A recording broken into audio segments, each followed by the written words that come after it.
states are trying to make the Electoral College obsolete. Should we be worried about it? Is it legal? We have to be very worried about it. I think it is constitutional. I think it is legal. This is one of the greatest threats to our country. It's one of the greatest threats to our republic that no one is talking about. There is a well-funded effort called the National Popular Vote Project. Breitbart has done a great job helping cover this, where they are trying to surreptitiously circumvent the Electoral College process by essentially having states say we're going to delegate our electors based on the winner of the national popular vote. They already have 15 states and 189 total electoral votes already, and they're getting state by state by state. This is such an unbelievable threat. If they get this done, our country will never be the same. And we have to understand that those of us that believe in freedom, those that believe in liberty, those that love America and what we stand for, we have to stand against the tyranny of the mob.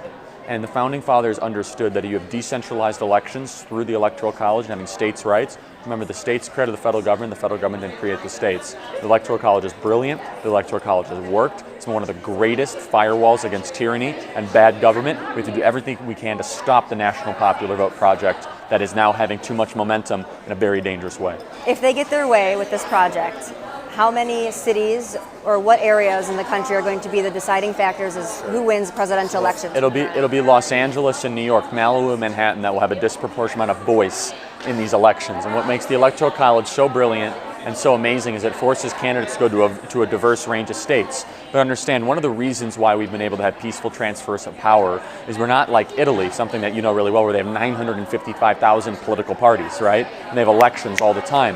When you have the Electoral College, it really forces broad-based coalition building. So imagine if you had a national popular vote, it's not as if there will be only two candidates. It will become highly fractionalized and even more regionalized when you think about it. You have 50 candidates. You have a pro-life party, a pro-choice party, a pro-gun party, anti-gun party. All of a sudden, you'll break the Republican Party into 50 different parties. Now, what's the problem with that? No one will win a majority. Someone might win a plurality. So you might be electing someone by only winning 20% of the vote.